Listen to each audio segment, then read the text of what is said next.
तर आपण आज बीकेचा थर्ड लेसन घेणार आहे, ते आहे जर्नल. तर जर्नल मध्ये पहिल्या जर्नलचे मिनिंग आपण समजून घ्यायचं. जर्नल म्हणजे काय, जे आपण बिझनेस ट्रान्झॅक्शन जे डेली आपण हे करतो, तर डेली रेकॉर्डला काय बोलतात, जर्नल बोलतात. तर आपण जर्नल मध्ये पहिला याचं फॉर्मॅट बघू. जर्नलचं काय, तर त्याच्यामध्ये काय, पहिला date, particular, LF, debit amount, credit amount. तर डेट मध्ये काय येणार, पहिला इयर किंवा मंथ किंवा डेट. तर याच्यामध्ये काय येणार, पहिला name of the account, debit date, ते काय होणार, डेबिट होणार. आणि क्रेडिट मध्ये काय येणार, जे अकाउंट क्रेडिट होणार त्याची अमाऊंट काय डेबिट मध्ये येणार आणि क्रेडिटची अमाऊंट क्रेडिट मध्ये. आणि लास्टला आपल्याला काय लागतं, एक नरेशन लिहायला लागतं. ते आपण कसे चालू करतो, बिगनी चालू करतो. तर आपण पहिले हे बघूया की डेबिट मध्ये काय असतं आणि क्रेडिट म्हणजे काय असतं. जी अमाऊंट आपण डेबिट मध्ये टाकतो ती काय असते, डेबिट. आणि जी आपण क्रेडिट मध्ये टाकतो काय, क्रेडिट. आणि हे खालचं जे बिंग असतं ते काय असतं, नरेशन असतं. म्हणजे ही जी आपण एंट्री मारतो डेबिट आणि क्रेडिट, त्याचं ब्रीफ नरेशन आपण बिगनी चालू करतो इकडे. Purchased goods for cash from Mr.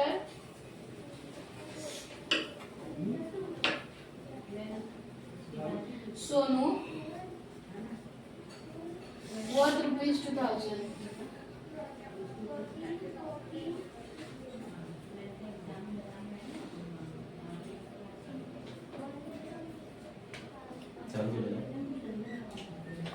Student, आपण आता काय करणार आहे, आपण एक एक्झाम्पल बघूया. ते जर्नल एंट्री, तर ते काय दिले, purchase good for cash from mister Sonu worth ₹2,000. त्याची जर्नल एंट्री कशी म्हणणार, तर आपल्याला काय याचं फॉर्मॅट लिहून घ्यायचं.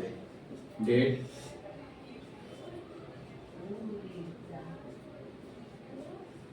Particular,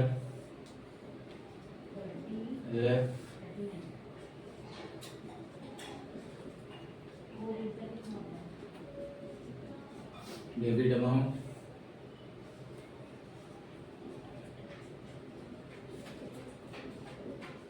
credit amount. तर इथे आपल्याला डेट दिली नाही म्हणून आपण ते इथे वनच लिहू. इथे काय दिले, purchase goods from for cash from mister Sonu worth ₹2,000. इथे आपल्याला काय दिलं, आपण परचेस केलंय कशाने, आपण परचेस केलंय गुड कशाने, कॅशने. कुणाकडून, मिस्टर सोनूकडून. वर्थ किती, 2,000. त्याच्यामुळे डेबिटला काय येणार, परचेस गुड्स, कारण काय डेबिट व्हॉट कम्स इन आणि क्रेडिट व्हॉट गोज आउट. हे काय गोल्डन रूल आहे. तर आपल्याकडे काय येतंय, परचेस गुड्स. मग परचेस गुड्स कुठे येणार, डेबिटला. Purchase account, debit. तर आपल्याकडे काय येते, आता कॅश येते. Debit what comes in, credit what goes out. आपण काय केले, गुड्स परचेस केले म्हणजे काय, आपल्याकडे डेबिट झाले आणि आपल्याकडून काय गेले आहे, कॅश, कारण आपण कॅशनी परचेस केले. मग काय ना, to cash account, credit line. इथे अमाऊंट किती आहे, 2,000. नरेशन मध्ये काय येणार, बिंग मी ऑलवेज चालू होणार. Being purchase goods for cash worth, being purchase good for cash from Mr. Soon. बस एवढंच. हे काय झाले, कॅशची एंट्री. अशा प्रकारे आपल्याला जर्नल हे करायचं आहे. तर स्टुडंट, तुम्हाला समजलं का? हो. गुड. तर आपण आता फोर्थ एक्झाम्पल घेणार आहे. फोर्थ एक्झाम्पल मध्ये काय दिले, इकडे आपण sold goods to mister Govind for ₹30,000. आपण पहिल्या एंट्री मध्ये काय बघितलं, एक परचेस होता. आणि आपण थर्ड वाल्या एंट्री मध्ये काय बघितलं, आपण काय करतोय, सेल्स करतोय. कोणाला, मिस्टर गोविंद. आपण तिथे काय होतं, तिथे कॅश मेन्शन होती. इथे मेन्शन आहे का, कॅश नाही. इथे काय दिलंय, goods sold to mister Govind for ₹30,000. इथे कॅश त्यांनी दिल्या, काही मेन्शन नाही केले, फक्त त्याचं नाव दिलंय.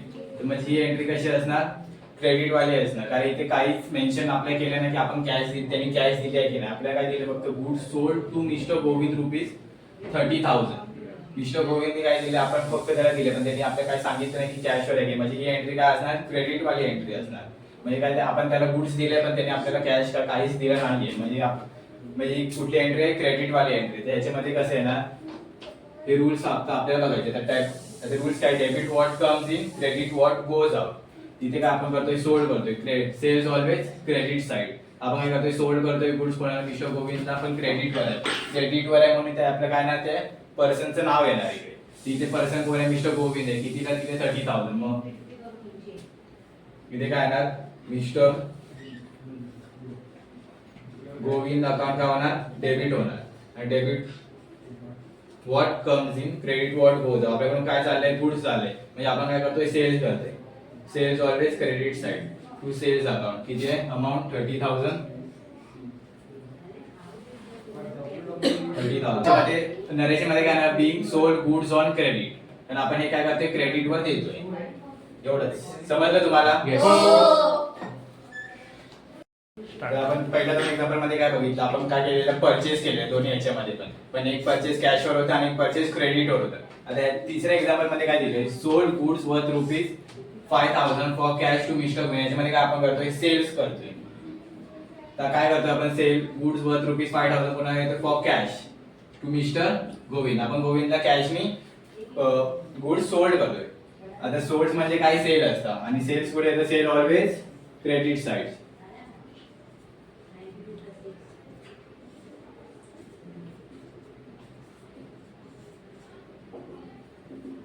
सेल नेहमी कुठे येतं क्रेडिट साइडला येतं कारण आपण सेल करतो म्हणजे काय क्रेडिट व्हॉट गोज आउट म्हणून सेल्स कुठे येतं क्रेडिट साइडला येतं कारण आपले गुड्स जातात आपल्याकडून त्याच्यामध्ये एंट्री कशी येणार आपण काय करतोय सोल्ड करतोय काय करतोय गुड्स कोणाला मिस्टर गोविंदला कसे कॅशने किती 5,000 इथे एंट्री कशी पडणार डेबिट व्हॉट कम्स इन आपल्याकडे काय येत आहे कॅश येत आहे मग कॅश अकाउंट काय होणार डेबिट होणार cash account debit to sales account आपण काय करतोय सेल्स करतोय credit what goes out debit what comes आपल्याकडे कॅश येते आणि आपल्याकडून काय जाते सेल्स करतो आपण काय आपल्याकडून गुड्स जातात मध्ये कुठे ना क्रेडिट साइड आहे मग अमाऊंट किती आहे 5,000 आणि इथे नरेशन मध्ये काय येणार being sold goods for cash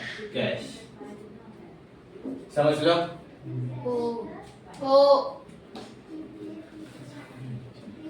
तर आपण मगाशी बघितले 4 होते ते बेसिक एंट्री होते आता आपण काय करणार डिस्काउंटचे एंट्री बघणार आहे तर डिस्काउंट म्हणजे काय discount means an allowance or concession given by the seller on goods to the purchaser म्हणजे याच्यामध्ये काय होतं आपण एक शॉपकीपर मधून कुठला पण प्रोडक्ट बाय करणार तर शॉपकीपर त्या प्रोडक्ट वर काय डिस्काउंट येणार त्यालाच काय होतात डिस्काउंट होतात पुन्हा देणार डिस्काउंट परचेसर आता त्याच्यामध्ये 2 टाइप्स असतात एक असतं ट्रेड डिस्काउंट आणि एक असतं कॅश डिस्काउंट ट्रेड डिस्काउंट हे जर्नल एंट्री मध्ये रेकॉर्ड होत नाही आपलं हे करताना एंट्री मारताना आणि कॅश डिस्काउंट हे रेकॉर्ड होतात तर आपण पहिला काय बघणार आपण पहिला ट्रेड डिस्काउंटची एंट्री बघणार तर ट्रेड डिस्काउंट आणि एक असतो कॅश डिस्काउंट तर आपण आता ट्रेड डिस्काउंट म्हणजे काय ते बघायचं आता it is an allowance given on printed list price of goods this discount is allowed at a time of purchase sales of good on cash as well as credit transaction याच्यामध्ये काय जी MRP असेल ना त्याच्यावर discount दिलं जाते ते purchase करतो किंवा आपण सेल करतो